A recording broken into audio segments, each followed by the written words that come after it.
استاسو په ایمان وای چې په اخبار کې راشي چې سبب د بجلیګر مولا د پلانې ډمې کوړته ځي تاسو به څه وای یعنی ستاسو دا سرونه بداو اومني چې دا مولانا صاحب چرته تقریر کولو لولځي نو اخبار بلاس کې والے راشه کنه راش او بیا دا ساربزن طلاقی چې دا ما پرتګونه په پاسمان کې جنډه کړی دي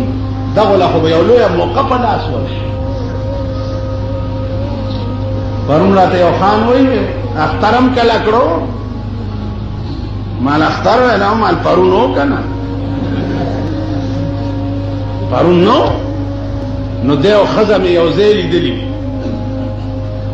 ول پرون کم ځای اخترو مال پرون اخترو کنه ول کم ځای مال هغه صدر نه چې صدر پول باندې زو ته سره یو ځای مال تا سره اختر ناس نه وس مستاسې شو چې ساتي ووت ول نه بیا څه تاسو نو کول مال ما څه ویل کنه پرون اخترو کنه به خیره دما ته اختر دی قدمون ملکه دا د خلکو زنه د زوی واده له څوک راغواړم او نه چاله ورځم نه د لور واده له څوک راغواړم د لوڼو وادونه کورې د میردین جماعت شه د ملا د لور واده کارډ چاپ کړ میری دختر کی شادی ہے اور اپنی نیک دعاؤں سے راشی رسخت کئی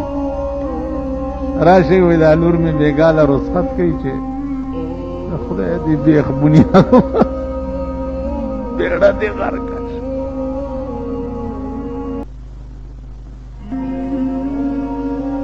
دلور وادو کارڈونا و خلق والا راغختن دا سڑی زامن یہی کا دا سپی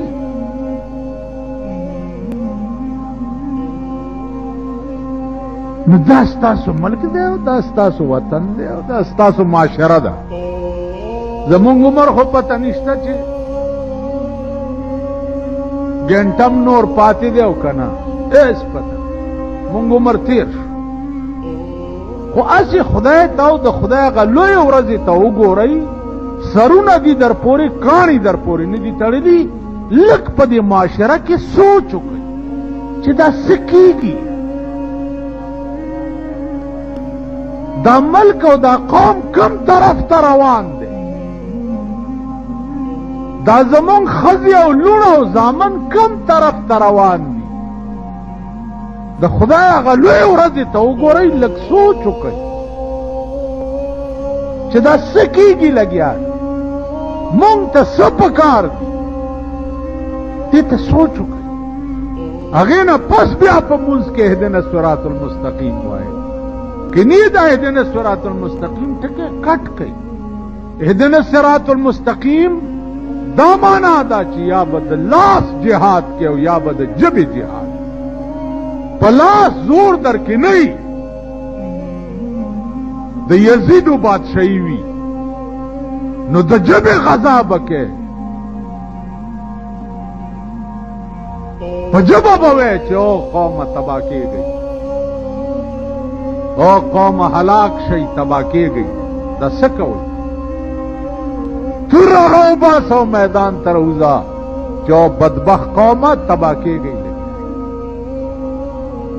دینا یری گئی چکلی وطن کی دا چاواد تلار نشی یا مڑی تا مڑے جوندے بدر سر خلق کری دا دوی دے خدای مڑی ہوئی دا دوی دے خدای اگا جوندی ہوئی زنه درځم ستا واده له ته زما واده له به نه راځې خدای دې کور روان که چې را نه شي زه د واده چاته ویم نه نو ما له راځي څه زه د مړي چاته ویم نه بل کال زما تره مړو تاسو د جومات کې څوک ته خبر یې دومره مې هم نه دي ویلي چې دعا وکړئ زما سکه تره مړ دی چې خدای وبخي په تاسو مې دوام نه ده کړی 2 میاشتې مخکې مې سکه د تره ښځه مړه وه تاسو خبر یې مسکلي ته لاړم او کوتې مو کنستو ورخښم زه خپل کار کوم دغه چل مې تره سره مو نه د بالامانه کې څوک خبر وو نه د مالت کې څوک خبر وو. بس ټلیفون راغی زنانه مې ځان سره واغسته ورنه مو خلاصین